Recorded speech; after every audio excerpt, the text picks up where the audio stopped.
Mr. Chairman, honorable members of the committee, thank you for the opportunity to testify here today. This is something that I have the unique privilege of doing all over the country. In the last 3 years, I've been in 48 state legislatures around the country. I've met hundreds and hundreds and hundreds of state legislators all across the country of both parties. And there's something that I have to start with that was not in my prepared remarks, but I have to say it in response to a lot of what I've heard here today, especially from Ms. Martin. And I want to start by quoting one of my most favorite presidents, certainly in modern American history, Ronald Reagan. And he was a supporter, by the way, of the second clause of Article 5 of using state amending conventions. He spoke publicly about that. And he said the trouble with our opponents is not that they're ignorant, it's just that they know so much that isn't so. And I think that suits perfectly what we heard from Ms. Martin today. I want to address this phrase that she used repeatedly. She said that this movement is full of constitutionally illiterate persons of insidious views. I'm pretty thick-skinned. I've been called a lot worse than that on Facebook, probably today, so I can handle that. But I'm going to defend people that aren't going to get up here and be able to speak for themselves today. She's referring to over 33,000 grassroots in this state, in South Carolina, hundreds, maybe in excess of 1,000 in your own district, calling them constitutionally illiterate persons of insidious values. I think this is one of the fundamental problems with our politics in the United States of America today. I will tell you that there are people in this room that oppose what we're doing. I do not consider them constitutionally illiterate, nor people of insidious values. I think they're people who love their country. I think they're like my neighbors and my friends and my parents. And I think it does a grave disservice to our system of politics. I think it's tearing our society apart. And I think it's bad decorum in a committee to refer to 33,000 fellow citizens. By the way, to be clear, also referring to almost 50 members of this august House who have co-sponsored this resolution, who are apparently constitutionally illiterate persons of insidious values.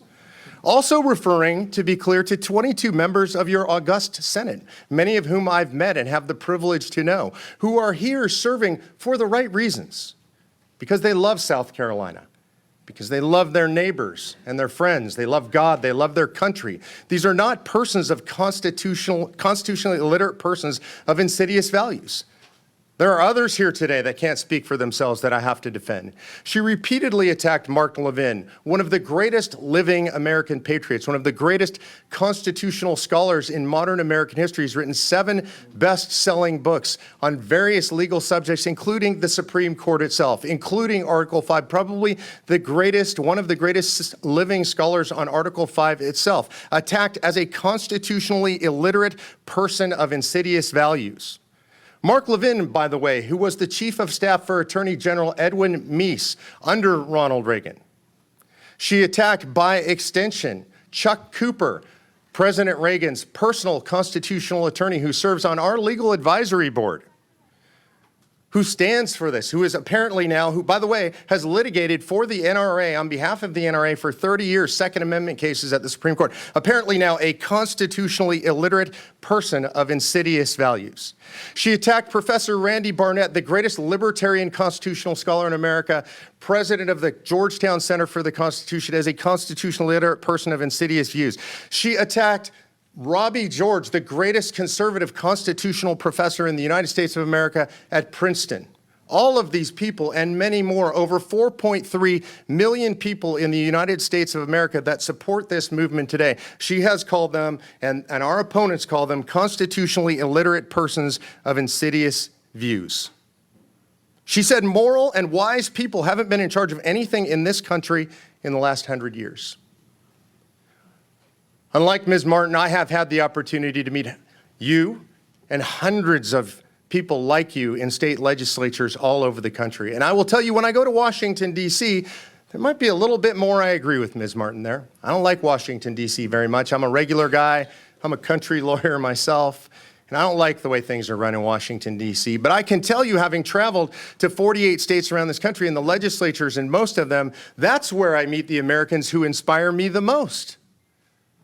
That's where I meet people who actually come to a legislature to serve, who actually step away from their businesses and family and sacrifice finance and time and energy. I'm talking members of both parties, all across this country. And to say that moral and wise people haven't been in charge of anything in this country in the last 100 years, it is an insult to all of those legislators serving in state legislatures all across this country. And I cannot continue my remarks without noting that she is absolutely intolerably incorrect, and it's inappropriate. I want to move into some of the specific issues that were discussed today and address some of them specifically. One, let's start with this because this is where she started, and it is an outrage. It should be an outrage if you're a person of faith. Comparing the 10 Commandments to the Constitution and saying that if we don't like the 10 Commandments, would we just amend them? With all due respect, there is no comparison between the 10 Commandments and the United States Constitution. One, a document given to us directly by our Lord God, and one, a man-made document. No doubt a great document. No doubt written by men who were inspired by God. But it is not the same, and there is no comparison to be made between the 10 Commandments. Nobody suggests amending the 10 Commandments. This is, again, an outrageous, over-the-top statement. I want to discuss the 1787 convention. And so much slander was thrown about today. It's just outrageous. We all have our view of the 1787 convention, and it was indeed filled with great and moral men. By the way, there were some there not so great and not so moral too. We're human beings, right? And the founders understood human nature, I think, far better than a lot of us do today. They understood that we were flawed. There were people there with personal interests. There were people there with personal egos. And in 1787, at that convention, there is an allegation that is made by Ms. Martin and others that that was a runaway convention, that they ignored their instructions. We all know our history far better than that. We revere these men who were in convention because at the time of convention, at that time in history, putting it in context, as Mr. Menges said, in 1787, the concept of honor was the highest concept in American society. In fact, that concept was held in such high esteem that if you accused another person of being disreputable or dishonest, they could challenge you to a duel and they could kill you without legal consequence. Those were men of honor. In fact, we know that happened. Burr and Hamilton. Those were men of honor to whom honor was the highest value. The idea that those men gathered in convention, I want you to think about this. George Washington sitting as the president of convention, Madison, Adams, and they all got there and just said, you know, I know the people in the States told us to do something, but what the hell? Let's just do whatever we want. It is an outrageous slander against the founders. And I've heard it over and over, and I will tell you, I will spend the rest of my life attempting to reverse that slander against the great founders of this country. Bob Menges mentioned the Law Review article that Michael Ferris wrote about the 1787 convention. If you want to know definitively it wasn't a runaway, you could do it. You could read the commissions that each commissioner carried with them that gave them full authority. Clearly, Ms. Martin has not read those commissions, doesn't understand those commissions. Again, it's not that they're ignorant, it's just that they know so much that is wrong. I've heard repeatedly Ms. Martin say that my organization, our organization, the organization representing 4.3 million people across this country, made up the term the Convention of States. It is incredible that any lawyer could say such a thing in good faith. I will grant her good faith, but it is incredible that she could say it in good faith. It demonstrates a basic lack of research and understanding. In fact, the U.S. Supreme Court itself applied the label in Smith versus Union Bank in 1831. Amazing how we made it up, apparently, in 2013. And by the way, it was the label used by the Commonwealth of Virginia in 1788 when it made the first application for a convention of states. So again, I have to correct the record. It is outrageous to make these things up or to not know these things, for someone to come up and represent themselves as a constitutional expert. They don't know that the Supreme Court has been using the term Convention of States since 1831. They don't know that Virginia used it in 1788. It is either lazy to the point of being egregious or dishonest.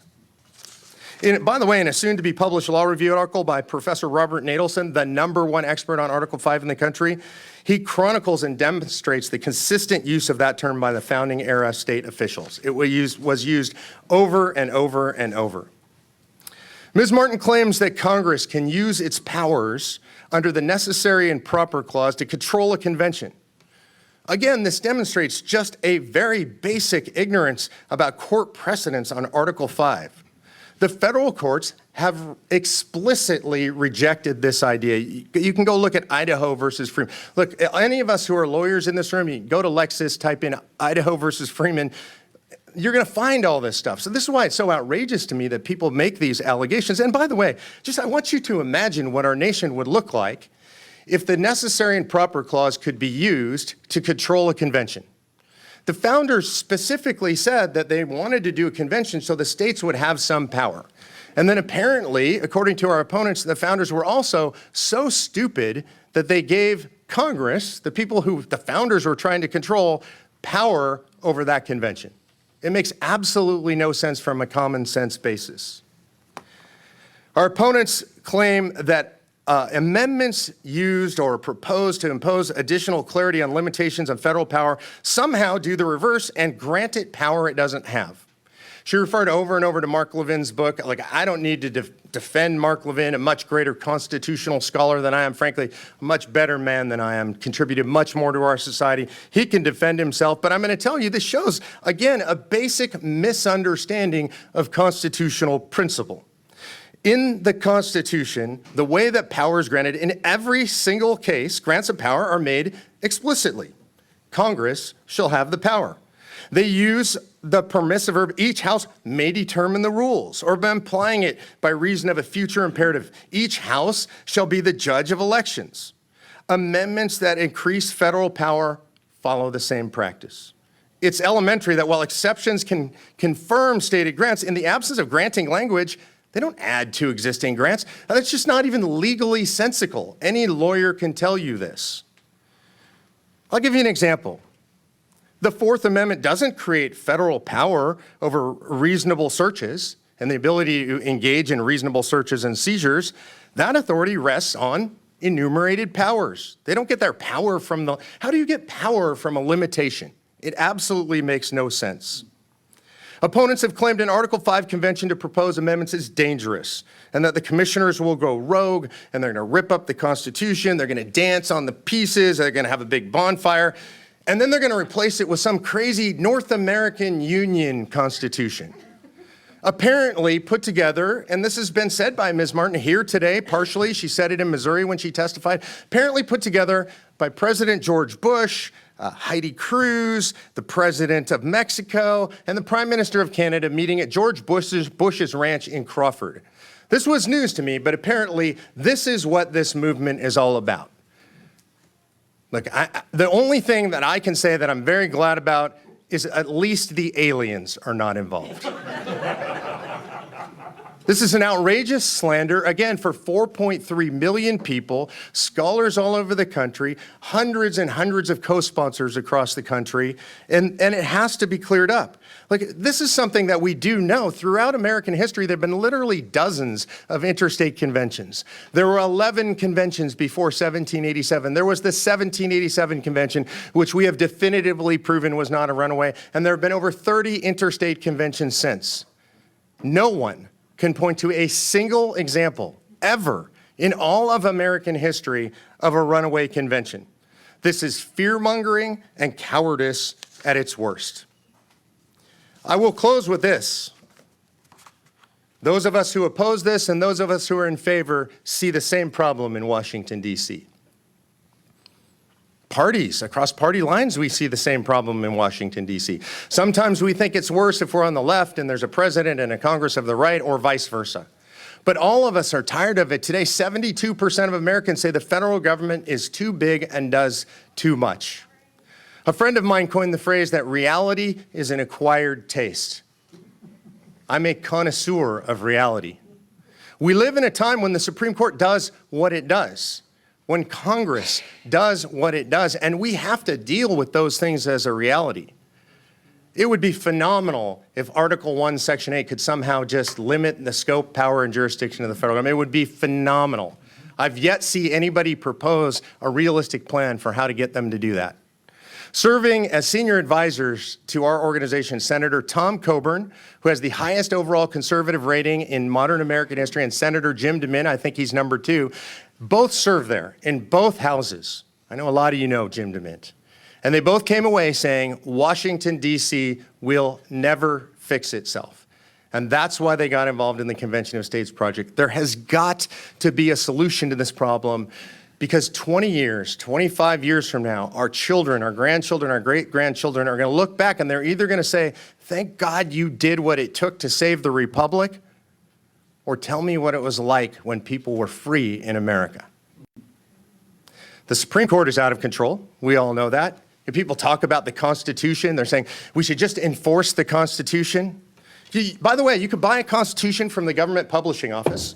Most of you will never have seen this. On the spine, it says United States Constitution. It's 2012 edition, last one printed. By the way, just a little irony, you can't buy them anymore. There's no budget to print them, but they apparently can print money. I haven't figured that one out. It's 2,738 pages as of 2012. It's over 3,000 pages today. All those Commerce Clause cases that Mr. Menges discussed, they're all in here. We all love that Constitution that was given to us by the founders with the Bill of Rights attached. We love that Constitution. What the Supreme Court has done to this Constitution is an outrage. And the remedy that the founders proposed for us was Article 5. And the question that we have to ask ourselves is, do we have the courage of the founders? What they did was difficult and dangerous. We're not asked to do what they did. But the question is, will we live up to the legacy that left us? And I would encourage you to stand tall and to do this for your kids and your grandkids and all of posterity, just like the founders did. Thank you, Mr. Chairman. Thank you, sir. Members, questions?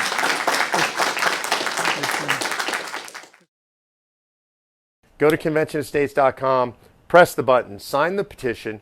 More importantly, get 10 of your friends to do the same. When you sign the petition, then that sends a letter to your state legislator. You go on the list in their district as a supporter.